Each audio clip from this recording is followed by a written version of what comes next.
And when we saw him, we started screaming, JJ, JJ.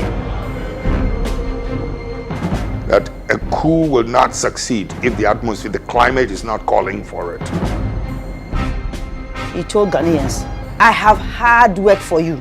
Christianize me if you may, but don't try to Europeanize me.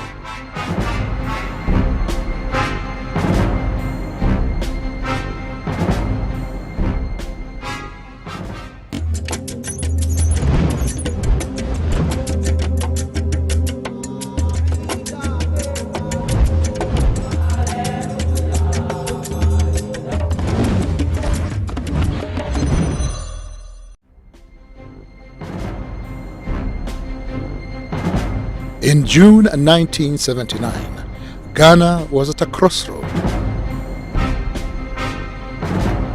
Another military coup was at hand. A young Air Force pilot who a few weeks before had been court-martialed and was awaiting execution was broken out of jail by his colleagues to lead what would be later known as the June 4th Revolution. Little was known of this man who would later be instrumental in changing the future of Ghana forever. His name, Jerry Rawlings.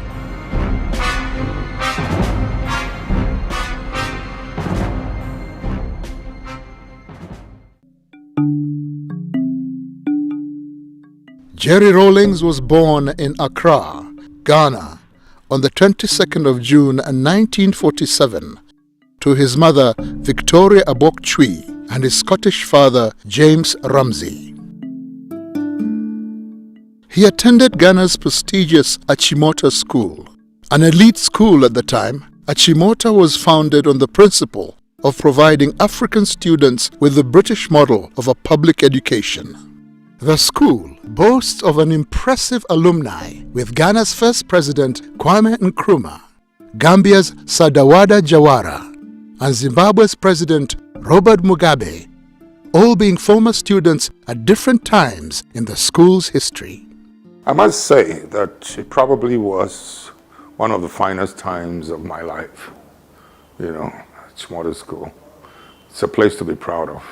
I noticed him, yes, because he was very visible and bullied us even though we were in the same class. Not in a very bad way, but you know, bullying is bullying. And so you can't help but notice him. But I never thought that we'll come this far. By collective effort, that the nation's problems can be solved. Before his fame as a revolutionary, Jerry Rawlings was unknown to most of Ghana. In March 1968, he began his training as a pilot officer. I've wanted to fly from the age of 6. Honest. I was standing next to my mother, you know, in a compound house when the young man also in the house, you know, asked me what I'd like to be when I grew up. And I said, I'd like to be a pilot. And bang, my mother slapped me on the back. Oh, yes, yes. You'll be a doctor. You'll be a scientist. I mean, the whole house, the compound became quiet, shocked at what had just happened. I never gave up my dream. He graduated in January 1969 and was commissioned a pilot officer. And because of his exceptional skill, he won the coveted Speed Bird Trophy. The Speed Bird Trophy went to Lieutenant J.J. Rawlings for being the best Air Force cadet of the flying training school. I won the Speed Bird Trophy. In those days, we didn't have televisions. You know, we had what they call the newsreels in movie houses. But my mother was not interested. He earned the rank of flight lieutenant in April of 1978. The early years of independence in Ghana were filled with great hope for the future, with the country's first president Kwame Nkrumah's leadership. set to catapult Ghana into a new era. But over the years, Nkrumah's regime became less accommodating and declared the nation a one-party state. While on a state visit to Vietnam and China in 1966, Nkrumah was deposed from power in a coup. I was at school. So how did the people around him, how did they conduct or misconduct themselves in such a way as to bring so much hatred to Dr. Kwame Nkrumah? What followed was a period of military coups, failed civilian governments that left the people dissatisfied. Widespread corruption made life difficult for the people of Ghana. This led to growing anger and resentment. Ghana then, everything was monopolized. I remember our basic food like beans and gari was only sold. I remember at that time Malata was sold by one woman. One, believe you me, one person was selling that, only one. There was no soap. Just bathing soap, there was none. Toothpaste, there was none. Nothing. No food. And we got to know that Ghana was almost just getting to a ground.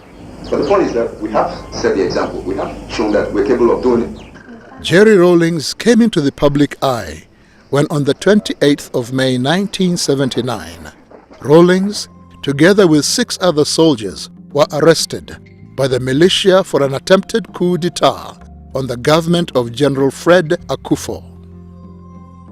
Rawlings appeared before a general court-martial charged with leading a squad of soldiers on the 15th of May 1979. I keep describing it as turning on the gas in a kitchen. That's how volatile it was. From a distance, all you needed to do was to ignite a match and throw it inside. And that's what I could have done in 79, 15th May. I was praying for the best. I also knew exactly what was going on in the country and knew that he had taken the flag for all of us. Therefore, if he had to die for his conviction, I knew he would prefer to do that. He was found guilty and awaiting execution. The trial was a public one that was meant to deter any future coups and was broadcast for all of Ghana to see and hear. They were, they were trading some things amongst themselves, the prosecution and the lawyers and whatnots, and severally and whatnots, those terms they use. So I got up and grabbed the microphone, said, I don't understand these terms and all that's going on, neither do my boys. And I'm just here, and I'm taking responsibility for everything that's happened, and to leave my men alone. But I wanted to make sure that they hear what I have to say first. He made an unforgettable speech in court and said, I am not an expert in economics, and I am not an expert in law, but I am an expert in working on an empty stomach, wondering when and where the next meal will come from. I know what it feels like going to bed with a headache for want of food in the stomach. He was an embodiment of the reaction, the disappointment, the great disappointment of the people of Ghana. Instead, the name Rawlings became the symbol of hope and deliverance for the people of Ghana.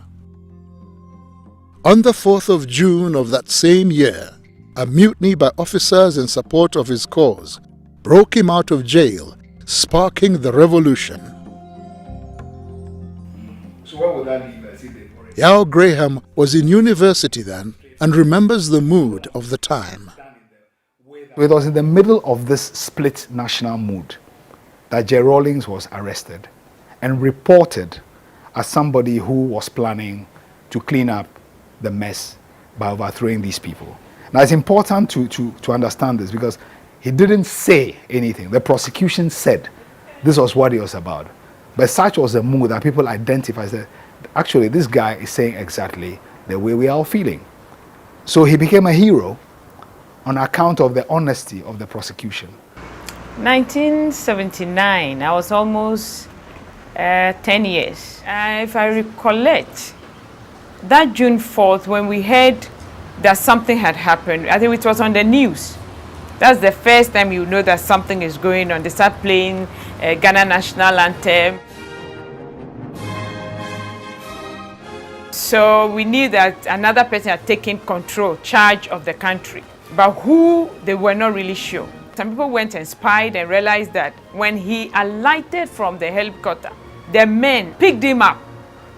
And when we saw him, we started screaming, JJ, JJ. And my dad would shake his head and say, wow, we are in trouble and our kids are hailing this man. When you consider, the difficulties, the shock effect that June 4th should have had on us, should have woken us up.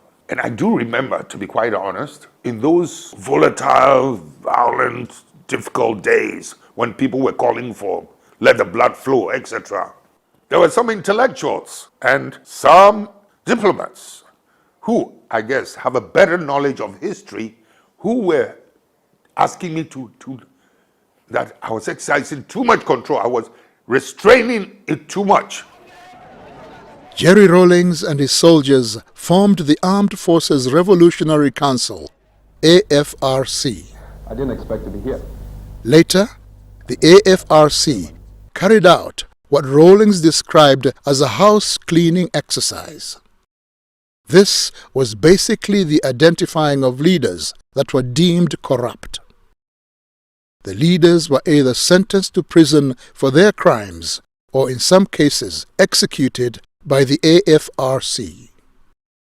3 months later, on 24th September 1979, the AFRC allowed Hila Liman to head Ghana and the People's National Party, PNP. However, Hila Liman's presidency was short-lived.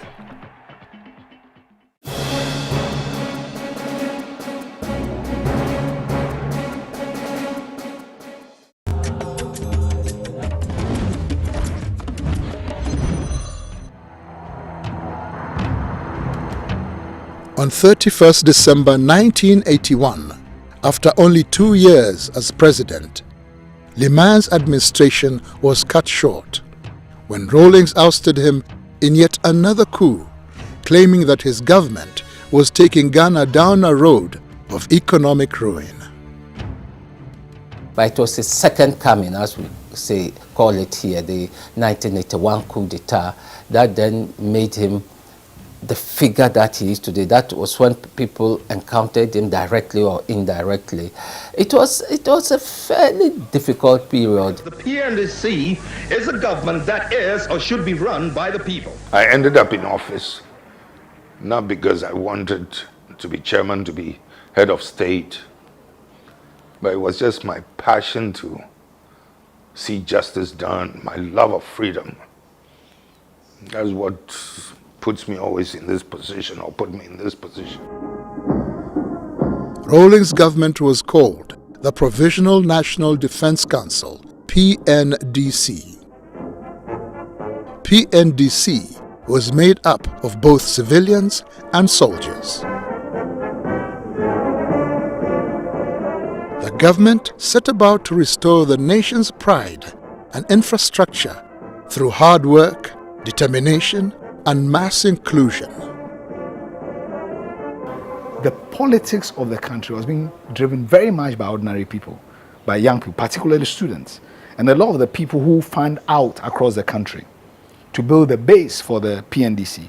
Students took months, university students took months from school to go and lift cocoa for export. The symbolism of that was very important. I belong to the generation that actually had to stop schooling, and we had to go out working to get cocoa from the farms to the ports to be exported and other things. It brought us awareness. If earlier on we thought there was a thin divide between the people and government, now that alone told us that we are the government and it's the people who make up the government, and that it is time for us to stand up for our own rights. That is what Jerry Rawlings represents for most of the people of my generation.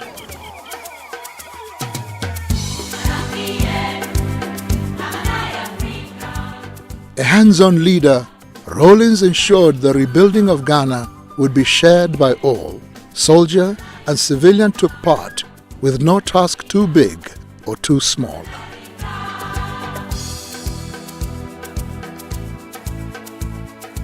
His passion is the underdog not being maltreated or mistreated. And looking at a situation where if we have, let's say, 6 million Ghanaians, he wants to bring all 6 million Ghanaians to a certain level of livelihood.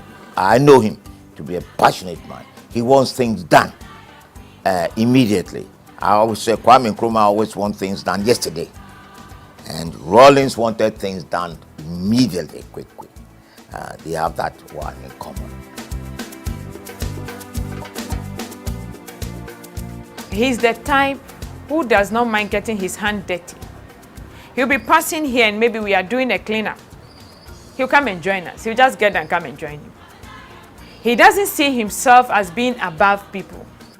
I remember one of the pictures. He was at Ashiama, cleaning gutter, and people were standing there folding their hands and looking at him inside the gutter. Your president. The young government was beginning to change the face of Ghana, but the economic reforms challenge they faced was one that caused Rawlings' rule to change drastically. I remember in 1983, before the budget was presented, that budget devalued Ghana's currency from 2.75 cedis to the dollar to 29 cedis to the dollar. Previous governments have been overthrown for much smaller devaluations. The long-term effect of these economic policies has been to worsen inequality.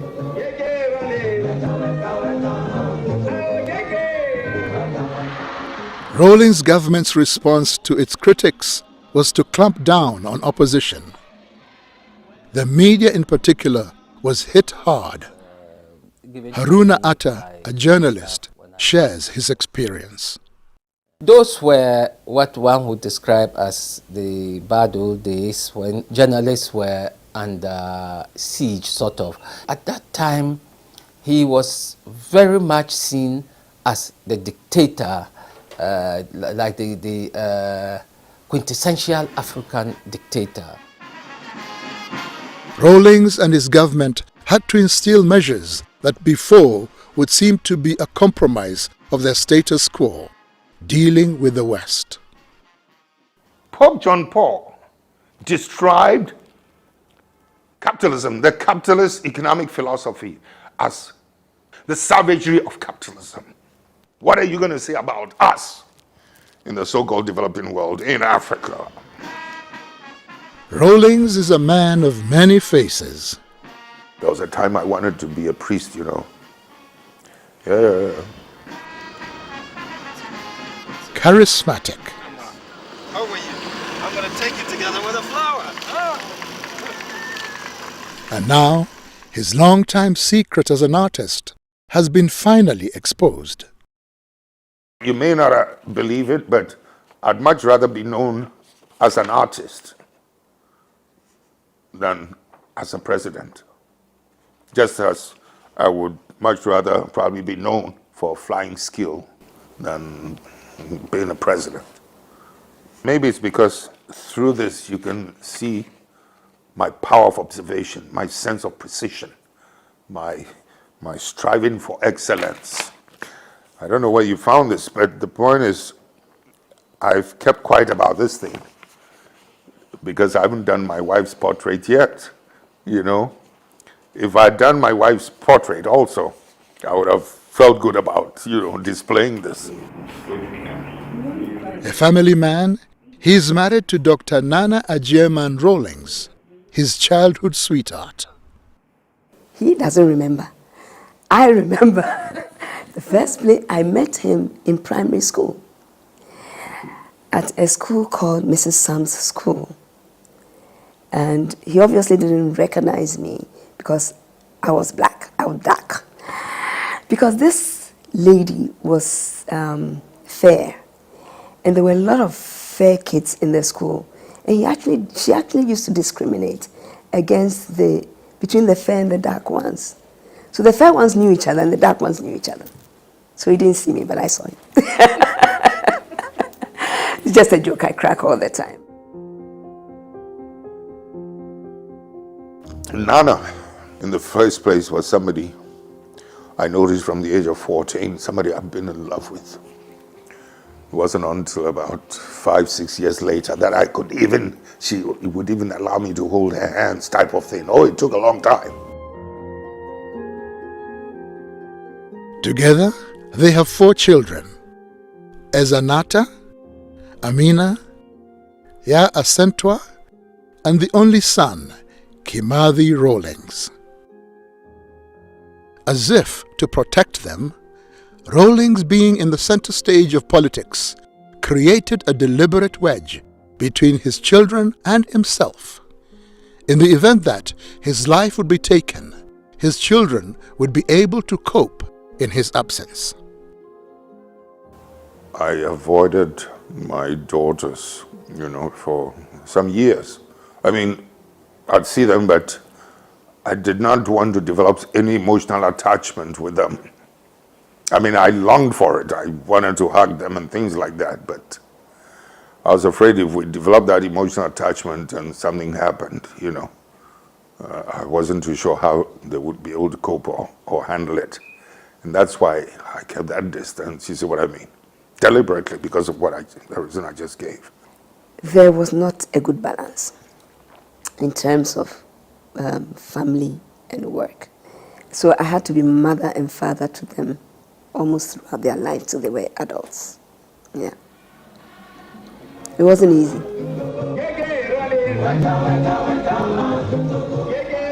He is also famous for being stubborn.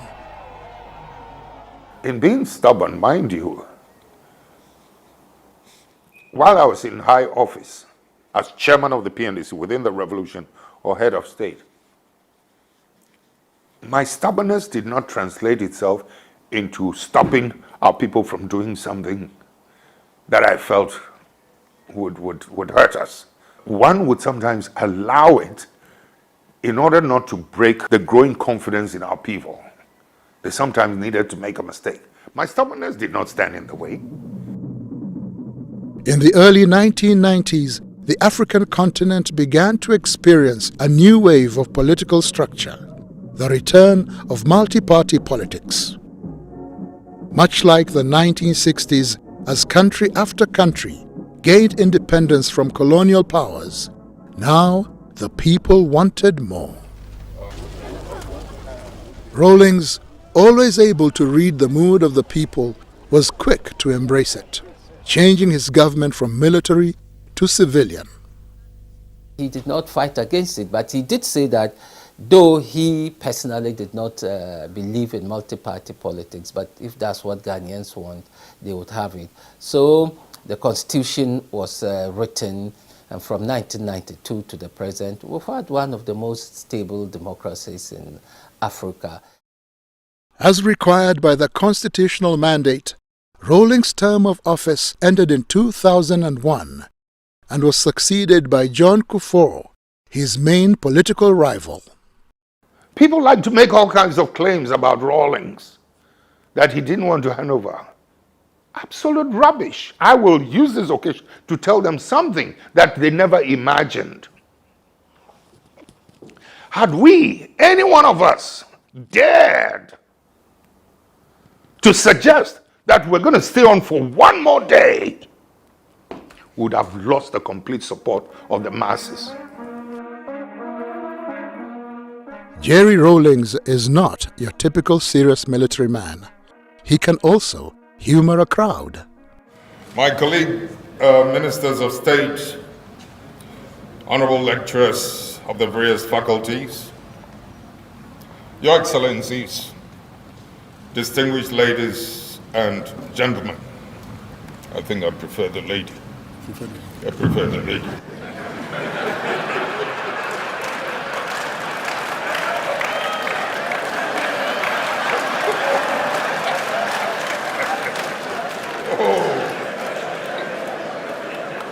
I mean, this little warmth you want to enjoy, you must come up.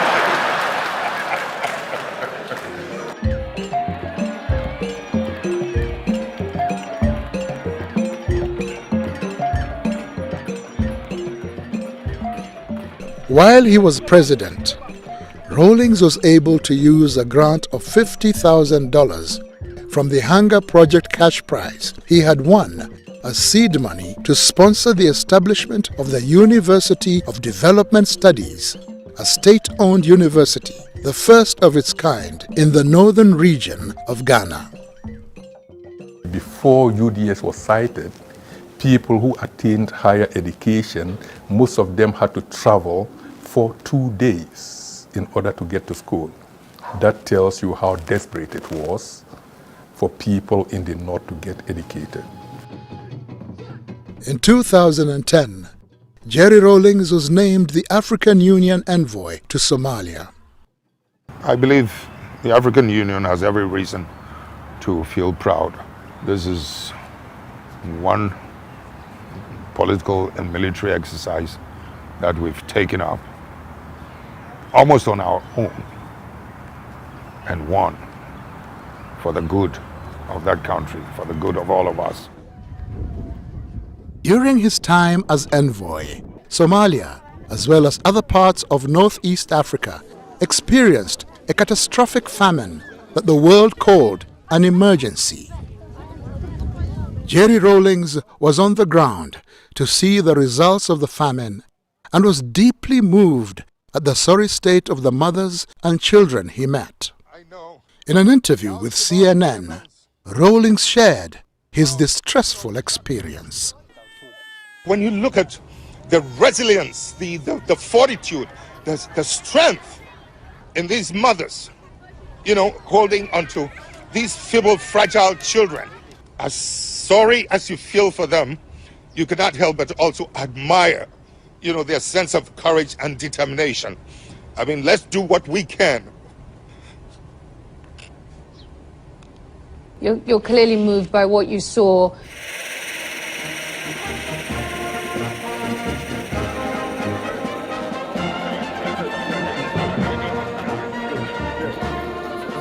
You may like him, you may not like him, you may agree with some of his methods, or you may not agree with some of his methods, but you cannot be in denial. You shouldn't be in denial because he's occupied a major part of the country's history.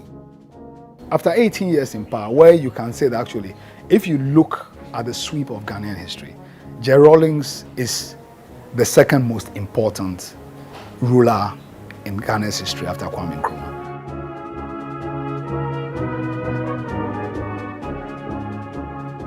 Nelson Mandela once said, "When a man has done what he considers to be his duty to his people and his country, he can rest in peace." This perhaps is the case of the boy who had a dream to fly, and to fly he did, but he also became president. John Jerry Rawlings, the man who came, saw, and conquered.